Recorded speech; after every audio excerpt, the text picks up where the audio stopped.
Lo que todo católico sincero debe saber. ¿Son cristianos los católicos? Hay muchas religiones y sin duda la religión católica es la predominante. Este fenómeno en su mayor parte se debe a que viene de tradición familiar. Pero ¿cuánto de la Iglesia sabe el católico sincero? Hoy día casi 1.000 millones de personas se dicen católicos. Hoy día esta institución promueve el ecumenismo. Hoy día se habla de movimiento carismático católico. Hoy en día los católicos romanos van a un desastre espiritual. Si usted es católico, ¿no se ha preguntado lo siguiente? ¿Por qué esta organización se bautiza a los niños? ¿Por qué el Vaticano posee embajadores en todos los países del mundo y todo el mundo tiene su embajador en el Vaticano? ¿Por qué existen sacramentos como el confesionario? ¿Por qué esta institución posee sacerdotes? ¿Qué es y de dónde surge la primera comunión, la Eucaristía y la hostia? ¿De dónde proviene la autoridad de los sacerdotes católicos o de su líder de turno, el Papa? ¿Es realmente el Papa un santo padre? ¿Existe el purgatorio? Si es católico hay ahora a Cristo, ¿por qué se venera a la Virgen María? 1. El primer sacramento de la religión católica es la del bautismo de niños, pues según esta práctica los sacerdotes católicos estos exorcizan los demonios ungiéndolos con aceite, poniéndoles un poco de sal en la boca para protegerlos de futuras influencias de espíritus malignos.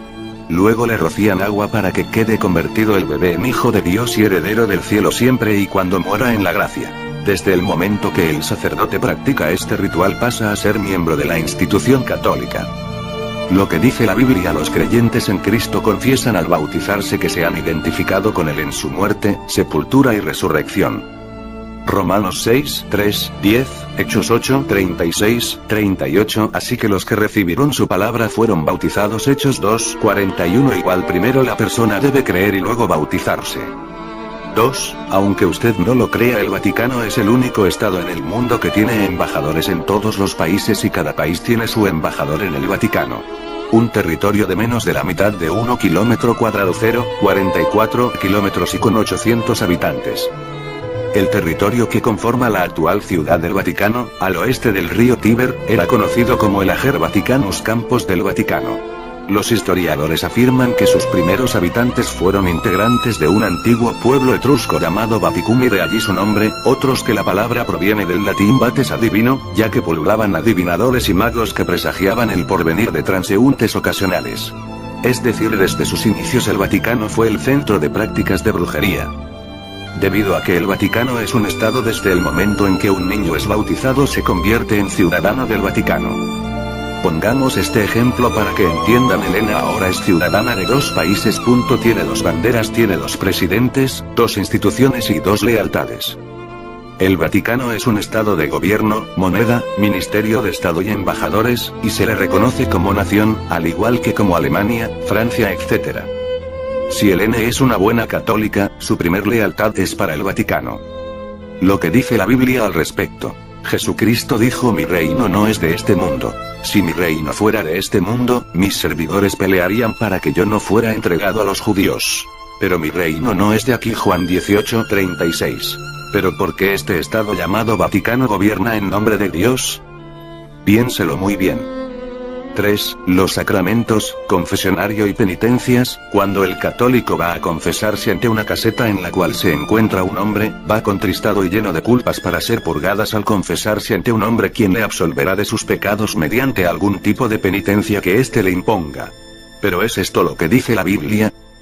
Lo que dice la Biblia al respecto: hijitos míos, estas cosas os escribo para que no pequéis. Y si alguno hubiere pecado, abogado tenemos para con el Padre, a Jesucristo el justo. Y Él es la propiciación por nuestros pecados. Y no solamente por los nuestros, sino también por los de todo el mundo. Primera de Juan 2, 1, 2. ¿Dónde surgió el concepto de confesionario? ¿En el Vaticano? No. Esto no surgió en el Vaticano, esto realmente en la antigua Babilonia, donde adoraban al antiguo dios Sol Baal. Era parte de un sistema religioso ocultista. Después del diluvio, los descendientes de Noé edificaron la ciudad de Babilonia, llegó a ser el centro religioso del mundo. El confesionario se usó para estar al tanto de lo que sucedía, para poder dominar y chantajear. Realmente el confesionario no se halla en la Biblia, esto es invención humana. 4. ¿Por qué esta institución posee sacerdotes? El término sacerdote fue tomado de la religión judía, lo mismo que el altar, el incienso, etc. Hebreos 8:4. La Biblia indica en orden en el cual una iglesia debe de dirigirse y quienes han de guiarla. Lo que dice la Biblia al respecto. Habla de pastores, diáconos, etc. pero nunca de sacerdotes. La Biblia jamás menciona, ni monjes, ni monjas, y mucho menos papas, etc. Esta institución creó estos cargos o sistema para impresionar a sus seguidores, para ello además utiliza imágenes, velas y hábitos religiosos. A la gente le encanta. Solo sus líderes entienden bien la fraseología y la psicología religiosa de la que se valen para manipular a sus 800.000 millones de engañados miembros. 5. ¿Qué es y de dónde surge la primera comunión y la Eucaristía? La primera comunión, ¿verdad que suena cristiano? Veamos lo que hay detrás de la comunión que practican las iglesias católicas. En la antigua Babilonia se adoraba al dios Sol Baal. Esta religión se fue extendiendo hasta Egipto con diferentes nombres. En los altares egipcios trocitos de forma de sol tomados de un pan sin levadura. Aquellos trocitos eran consagrados por los sacerdotes egipcios, y mágicamente se convertían en la carne de dios Sol Osiris. Este milagro es llamado transubstanciación, en donde se comía a ese dios como en la Eucaristía de los católicos. ¿Qué hay de la Santa Eucaristía? Esta es la hostia, un trozo delgado de pan ácimo que al ser bendecida se convertirá en la Santa Eucaristía. Esta tiene la forma redonda del sol. Los católicos creen que de veras se convierte en la sangre y cuerpo de la divinidad de Jesús y que debe adorarse como Dios. ¿Y la hostia de dónde salió? El sacerdote con sus poderes mágicos, convierte el pan en Cristo mismo. Los católicos creen que el sacerdote es tan poderoso que puede sacar a Cristo del cielo, ponerlo en la cruz y sacrificarlo de nuevo durante la misa. La Santa Eucaristía es colocada en el centro de una pieza con forma de sol radiante llamada custodia. Los católicos tienen que inclinarse y adorar la hostia convertida en Dios.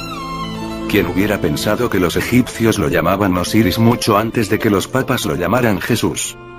Cuando el sacerdote coloca la Eucaristía, o sea que para ellos el mismo Jesucristo en la custodia, los fieles se postran de rodillas ante la presencia de su Dios para adorarle.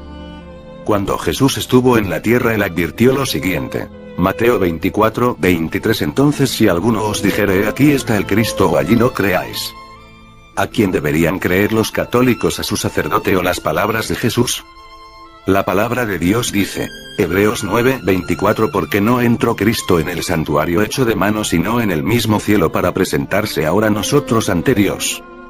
¿Por qué razón el sacrificio de la misa tiene que continuar día tras día? Seguramente Jesucristo no estaba mintiendo cuando dijo, todo está consumado. Por allá por el año 1563 la Iglesia Católica Romana promulgó una serie de leyes espantosas que condenaban a muerte a quienes dijeran que el pan y el vino que usaban en la comunión eran solo símbolos. Esta ley significaba la muerte del cristiano que creyera en lo que la Biblia dice y no en lo que estos sujetos decretaban.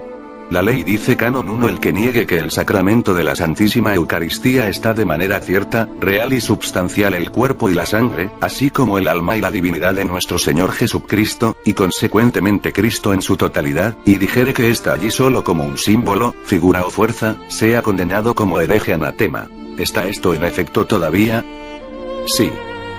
Desde Vaticano II hasta ahora, todos los papas han ratificado y aceptado estos decretos conciliares. Concilio de Trento, sesión 13, capítulo VII. Lo que la Biblia dice al respecto. Hebreos 10:30. Mía es la venganza, yo daré el pago, dice el Señor. Sin duda Dios está muy enojado con el Vaticano. Para todo cristiano la cena del Señor es un símbolo porque escrito está, y habiendo dado gracias, lo partió, y dijo: tomad, comed. Esto es mi cuerpo que por vosotros es partido. Haced esto en memoria de mí. Asimismo tomó también la copa, después de haber cenado, diciendo: esta copa es el nuevo pacto en mi sangre. Haced esto todas las veces que la bebiereis, en memoria de mí. Así, pues, todas las veces que comiereis este pan, y bebiereis esta copa, la muerte del Señor anunciáis hasta que Él venga. Primera de Corintios 11:24-26. Pero Satanás tenía otros planes. Ideó la manera de que volvieran a presentarse sacrificios continuos, y apareció la misa católica. Logró que se celebraran día y noche en todo el mundo. Es algo tan sutil, tan astuto, que la mayoría de los cristianos no se dan cuenta. Menos los adherentes católicos que desconocen todo esto. Satanás quiere presentar a Cristo como un Salvador en muerte continua, o a un Cristo muerto. El sacrificio que Cristo había consumado era suficiente. Al participar de la misa, los católicos están llamando mentiroso a Cristo y eso es abominación ante los ojos de Dios. ¿Qué opina Cristo de la institución católico romana? En la Biblia la llama la gran ramera, la gran prostituta, y ordena a los católicos que la abandonen. Salid de ella, pueblo mío, para que no seáis partícipes de sus pecados, ni recibáis parte de sus plagas. Porque sus pecados han llegado hasta el cielo, y Dios se ha acordado de sus maldades. Dadle a ella como ella os ha dado, y pagadle doble según sus obras. En el cáliz en que ella preparó bebida, preparadle a ella el doble. Cuanto ella se ha glorificado y ha vivido en deleites, tanto dadle de tormento y llanto. Porque dice en su corazón: yo estoy sentada como reina, y no soy viuda, y no veré llanto. Por lo cual en un solo día vendrán sus plagas: muerte, llanto y hambre, y será quemada con fuego. Porque poderoso es Dios el Señor, que la juzga. Apocalipsis 18:4-6. ¿De dónde proviene la autoridad de los sacerdotes católicos o de su líder de turno, el Papa? Veamos el atrevimiento de esta diabólica institución. El Papa Inocencio II dijo: él, el Papa, juzga a todos y no es juzgado por nadie. El Papa Bonifacio VIII dijo: declaramos, afirmamos, definimos y pronunciamos estar sujetos al pontífice romano es para toda criatura humana enteramente necesario para la salvación. El Papa León XIII dijo: mantenemos sobre esta tierra el lugar de Dios Todopoderoso. Lo que dice la Biblia: nadie os engañe en ninguna manera. Porque no vendrá sin que antes venga la apostasía, y se manifieste el hombre de pecado, el hijo de perdición, el cual se opone y se levanta contra todo lo que se llama Dios o es objeto de culto. Tanto que se sienta en el templo de Dios como Dios, haciéndose pasar por Dios. Segunda Tesalonicenses 2:3-4. Infalible. La institución católico romana enseña que cuando el Papa habla, él es la voz de Dios, sin error y perfecta. 7. El Papa Santo Padre. Al católico le enseñan que no solo al Papa llame Santo Padre, sino que a los sacerdotes o curas se les llame Padre. Esta táctica satánica está mostrada por el propio Señor Jesucristo, quien nos enseña acerca de estos falsos representantes de Dios. La Biblia dice en palabras de Jesucristo: y no llaméis Padre vuestro a nadie en la tierra, porque uno es vuestro Padre, el que está en los cielos. Mateo 23:9-8. ¿Existe el purgatorio? El purgatorio es la manera más sencilla de robarle el dinero a los más indefensos. Todavía lo promueven a personas que no se toman el tiempo de dudar de la Santa Iglesia y de sus santos padres. 9. Si soy católico y adoramos a Cristo, ¿por qué se venera a la Virgen María? ¿Es la madre de Jesús la misma que los católicos llaman Reina del Cielo? No. De hecho, María se reconocía pecadora como cualquiera de nosotros. Entonces María dijo: engrandece mi alma al Señor, y mi espíritu se regocija en Dios mi Salvador, porque ha mirado la bajeza de su sierva. Lucas 1:46. La María que enseñan los católicos solía ser llamada Venus. Todo comenzó cuando Semíramis, de la antigua Babilonia, se volvió diosa. Más tarde se la llamó Isis, Venus, etc. La idea diabólica de esta falsa María y de su exaltación fue con el deliberado propósito que los católicos quitasen sus ojos de Jesús, coronándola corredentora y reina del cielo. Ya en la Biblia aparece esta reina del cielo en Jeremías 44:19 para provocar a Dios. Si usted es católico o católica, haga la elección entre la palabra de Dios y la palabra de los hombres. Busque en su Biblia. Las misas y las oraciones a santos o a María la Reina del Cielo no le ayudarán en nada y será condenado por no buscar la verdad y atenerse a una vida religiosa que le ofrece una institución diabólica. Busque a Jesucristo mientras haya tiempo. Doble sus rodillas y en oración pida perdón al Señor por haber creído en hombres y no al propio Jesucristo, quien por usted entregó su vida y resucitó.